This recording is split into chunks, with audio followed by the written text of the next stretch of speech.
पूरे संसार में किसी से भी हमारी दुश्मनी ना हो। अब ये सब कैसे होगा? तो बोले नंबर एक, निरंतर जो नाम जप करता हुआ मालिक से प्रार्थना करता रहता है। मालिक कौन? अपने इष्ट से, कि हे प्रभु मुझे ऐसी सामर्थ्य दो कि कोई भी विषय मुझे परास्त न कर पावे और पूरे संसार में मेरा किसी से भी द्वेष न हो। अद्वेष्टा सर्वभूतानाम, गीता जी भी कह रही, अद्वेष्टा सर्वभूतानाम, किसी भी भूत प्राणी के प्रति हमारा द्वेष दोष भाव ना हो। पहला, निरंतर नाम जप और प्रभु से प्रार्थना। इसमें लिखा है मालिक से प्रार्थना, अपने स्वामी श्री हरि से, इष्ट से प्रार्थना कि मुझे ऐसी सामर्थ्य। प्रार्थना में बहुत सामर्थ्य है। अरे बहुत सावधानी की जरूरत है। किसी के प्रति जरा सा भी दोष चिंतन, जो भजन जिनका एक तार चलता है, बड़ी बाधा खड़ी हो जाती है। श्री रूप गोस्वामी जी लीला चिंतन कर रहे हैं, उसमें दिखाई दिया कि प्रियाजू पुष्प चयन कर रहे, ये पुष्प, तो लालजू गोदी में उठा लिए, प्रियाजू ऐसे पुष्प का गुच्छा ले रहे, एक हाथ से डाल पकड़े हुए। लालजू ने देखा कि सुरक्षित डाल पकड़े प्रियाजू नजदीक की छोटी कुंज में, तो छोड़ दिया, तो प्रियाजू ऐसे और लालजू आनंदित हो रहे हैं। तो पूज्य श्री रूप गोस्वामी को भी हंसी आ गई कि लालजू को ऐसा विनोद सूझा। इस समय अत्यंत सुकुमार प्रियाजू डरप रही हैं। फिर लालजू ने अपनी गोद में ले लिया, फिर उनका शमन हुआ। जिस समय वो हंस रहे थे उस समय एक संत जा रहे थे जो लंगड़ा के चलते थे, ऐसे ऐसे, और वो ऐसे अर्ध निमीलित नेत्रों में ऐसे हंस रहे थे। उनको दृष्टि गई कि अरे भगवान ने मुझे लंगड़ा बनाया है तो हंस रहे हैं। हम तो समझ रहे थे बहुत बड़े महापुरुष हैं और ये हमारी हंसी कर रहे हैं, ऐसा कैसे हो सकता है? हाँ ना, हमारा प्रारब्ध भोग है ना, हमारा पैर ऐसा है इसलिए हंसी का पात्र में। बड़े अंदर से दुखी हो गए, चले गए, लीला बंद हो गई उनकी। अब आप बताओ, उन्होंने सोचा नहीं, देखा नहीं, वो तो प्रिया प्रीतम को देख रहे थे। बड़े विकल हुए जब लीला बंद हो गई, तो फिर पूज्य श्री सनातन गोस्वामी से चर्चा की, क्योंकि दोनों महापुरुष की हमारी लीला बंद हो गई, तो उनका एक ही उपाय, वैष्णव अपराध बन गया। वो वैष्णव अपराध, किसी वैष्णव को अभद्र बोले या दुख पहुंचाए, ऐसा संभव ही नहीं। महाप्रभु चैतन्य देव की कृपा से ऐसा संभव ही नहीं है। कैसे ऐसे? उनका है तो वैष्णव अपराध। अब ये विचार हुआ कि कैसे जाना जाए कि किससे अपराध बना, कैसे जाना जाए? जब किया ही नहीं प्रकट में तो जाना कैसे जाए? तो बोले कोई वैष्णव दुखी हो गया है तो वैष्णव सेवा की जाए, आसपास के जितने संत सबको निमंत्रण दिया जाए, पता चल जाएगा, सबकी जूठन पाई जाएगी तो शायद पुनः अपराध कोई हुआ हो जाने अनजाने में तो उसका मार्जन हो जाएगा। ऐसा हुआ। आसपास के सब संतों को निमंत्रण दिया गया। वैष्णव जे ही उनके पास निमंत्रण गया तो नाराज होके बोले, पहले तो उपहास करके हंसी उड़ाते हैं, फिर निमंत्रण देते हैं, हमें नहीं जाना। तुरंत सूचना आई कि वो नाराज है। अरे तुरंत गए पूज्य श्री रूप गोस्वामी जी और कहा, प्रभु कब हमने आपका उपहास किया? तो उनका, आप प्रभु प्रभु आप कर रहे हो, उस दिन हम जा रहे थे और जैसे हमारा भगवान ने पैर ऐसा कर दिया तो झटका मार के चलते हैं, तो आप हंस रहे थे। तो उनका, मुझे तो याद ही नहीं कि आप कब निकले और हम कब हंसे। तो उन्होंने समय बताया कि अमुक दिन उस समय। अच्छा, तो उनका, प्रभु ऐसे बतानी नहीं चाहिए पर आप नाराज हैं इसलिए बता रहा हूं। प्रभु उस समय हम लीला देख रहे थे, प्रियाजू पुष्प चयन करने की, तो लालजू गोद में उठा के वो पूरी घटना बताई और कहा, अगर ऐसा भाव में हम हंस रहे थे, आप उसी समय निकल रहे होंगे, आपको ऐसा लगा, तो प्रभु आपके लिए नहीं था, आप क्षमा कीजिए। वो तो प्रियालाल, तो वो चरणों में गिरे जो दूसरे वैष्णव थे और कहा, अरे आप जैसे महापुरुषों के प्रति हमारा दोष भाव बन गया, क्षमा करो। वो राज तत्काल लीला प्रारंभ हो गई, तत्काल। अब आप विचार करो, जब दोष नहीं है और वैष्णव दुखी हो गए तो लीला रुक गई। फिर अगर केवल स्वीकृति की हाँ ये गलत है, वो गलत कर रहे हैं तो भी हाँ गलत है, नहीं और भगवान की लीला भगवान जाने। नहीं आप बताओ कि ये गलत है कि सही, नहीं तो हम कोई जज है क्या? जिनके सारे हम चल रहे हैं उनके सारे वो चल रहे हैं, उनसे पूछो जाके, चले जाओ राधा राधा राधा। कभी किसी का फाइनल करने के नहीं, तस्मात् शास्त्रम तो तुम्हारा। ये बहुत सूक्ष्म विषय है, इसलिए वर्णन किया, बहुत सूक्ष्म विषय है, बहुत सावधान। नाम जापक भगवत प्रेम प्राप्ति के लिए इतनी सामर्थ्य जो अभी पीछे चर्चा हुई, उसके लिए निरंतर नाम जपो, प्रभु से प्रार्थना कि किसी भी के प्रति हमारा तनिक भी दोष भाव न बनने पावे। प्रभु से प्रार्थना, वही सबके हृदय में बैठे हुए, वही आपको ऐसे सामर्थ्य देंगे। क्योंकि सृष्टि में आपके प्रति प्रतिकूल व्यवहार होगा, आपका उपहास करेंगे, आप नाना प्रकार के कटु वचन बोलेंगे, आपको सह जाना है, उनके प्रति कटु वचन नहीं करना, दोष भाव नहीं करना, नहीं अपनी भगवत प्राप्ति में बाधा आ जाएगी। ये सूक्ष्म विषय सब कोई नहीं समझ पाएगा, लेकिन उपासक जो भगवत प्राप्ति करना चाहते हैं, अपना भजन बचाना चाहते हैं, वो इस बात को अच्छे से पकड़े। दूसरा,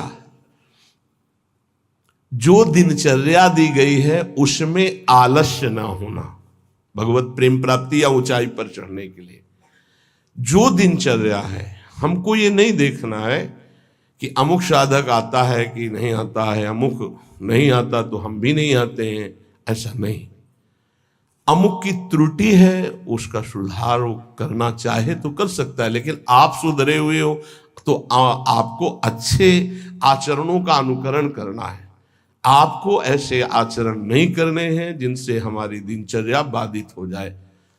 एक चीज और ध्यान रखना है, इसको बहुत विस्तृत रूप से समझा इसलिए रहे कि एक दिनचर्या है जिसके पास सेवा नहीं, गुरु सेवा, और एक दिनचर्या है जो गुरुजनों की सेवा में रहते हैं। उनसे हो सकता है जो भागवतिक दिनचर्या का आदेश दिया गया है वो ना हो, तो उनको असंतुष्ट नहीं होना, क्योंकि वो गुरु सेवा में है। सारी दिनचर्या का फल जो है वो गुरु प्रसन्नता है। तो अगर वो गुरु सेवा में, जैसे हमारी श्री जी की भोग सेवा में है, अब प्रातः बाल भोग से लेकर के शयन तक कितने भोग श्री जी को लगते हैं, अब उनमें उनको हो कि हमारी दिनचर्या तो नहीं।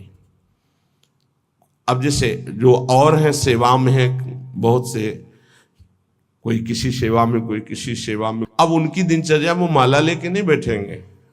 थोड़ी थोड़ी देर में जो दिनचर्याएं हैं, जो सेवाएं हैं, तो उनको इस बात का पश्चाताप नहीं करना कि मेरी दिनचर्या नहीं चल रही। वो तुम्हारी दिनचर्या गुरु प्रसन्नता के अंतर्गत है, उसमें नहीं सोच। और ये नहीं सोचना कि अब हम सेवा कर रहे हैं तो हमारा वो भजन तो हो नहीं रहा जो दूसरे माला से कर रहे हैं, तो पता नहीं मेरी गति क्या होगी। ये नहीं सोच। गुरु सेवा का एक प्रताप है, ये ध्यान रखना। जैसे मान लो कोई शरीर के वस्त्र धो रहा है, कोई ऐसी सेवाएं कर रहा है, वो नाना प्रकार की सेवाएं हैं जिनमें उनको समय ही नहीं मिल रहा कि वो बैठ करके पद गायन करे, वो 11 माला 41 माला वो संख्या पूरी करे। अच्छा, सेवाओं में लगा है तो उसका मन लगा है। अब उसका मन कहाँ लगा है? ये वस्त्र गुरु जी का है, ये गुरु जी के लिए जल है, ये उसका चिंतन हो रहा। ध्यान मूलम गुरु मूर्ति, पूजा मूलम गुरु पदम, मंत्र मूलम गुरु वाक्य, मोक्ष मूलम गुरु कृपा। क्योंकि कई साधक ऐसे हैं जो फिर उनको पश्चाताप होगा कि दिनचर्या में बाधा पड़ रही हमारी, तो दिनचर्या की चर्चा हुई थी। नहीं, जिनको सेवा मिली हुई है उन। एक बार भगवान शंकराचार्य जी से कई शिष्यों ने कहा कि एक ये ब्रह्म सूत्र है, इसकी व्याख्या सुनना चाहते। तो उनकी शरीर सेवा में स्नान के बाद जो वस्त्र लंगोटी आदि प्रक्षालन करना है, वो त्रोटकाचार्य जी रहते थे।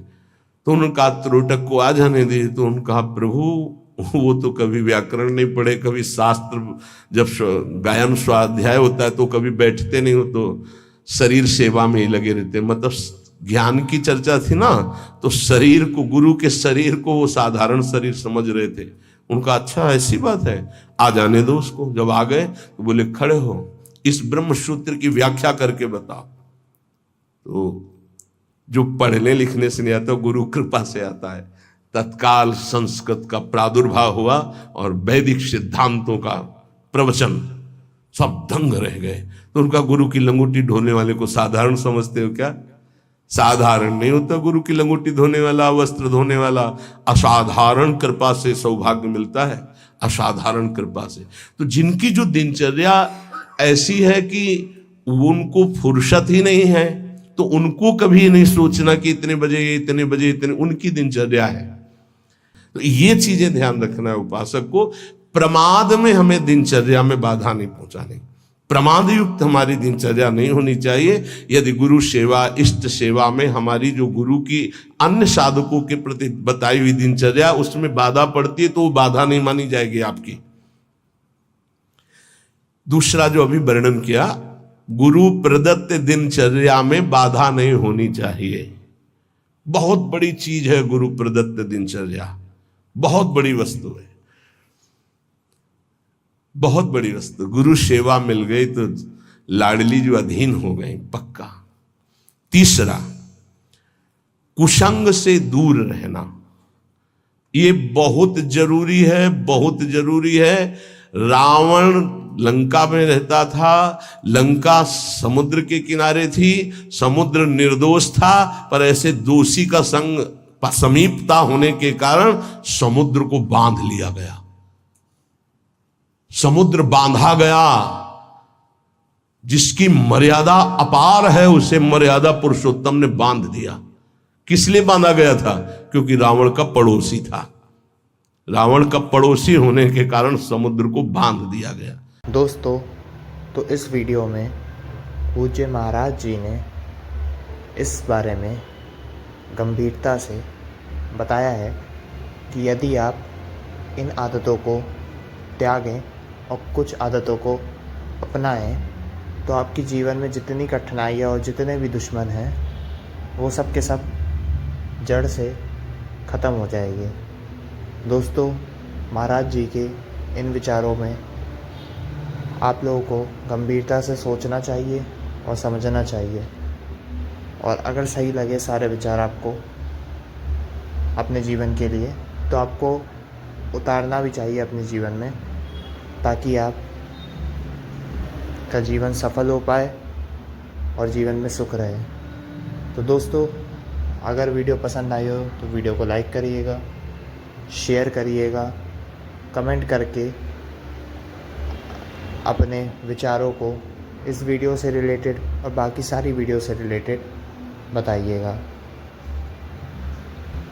साथ ही साथ कमेंट में राधे राधे लिखना मत भूलिएगा, और चैनल को सब्सक्राइब कर बेल आइकन का बटन दबाना भी ना भूलिएगा, ताकि आप सारे के सारे महाराज जी के सत्संग को सबसे पहले जान पाएँ और आपके पास सबसे पहले नोटिफिकेशन आए, जिससे आप सारे सत्संग सुन के समझ के अपने जीवन में उतार कर अपने जीवन को सुधार पाए। तो दोस्तों, अब अगले सत्संग में मिलते हैं। राधे राधे दोस्तों।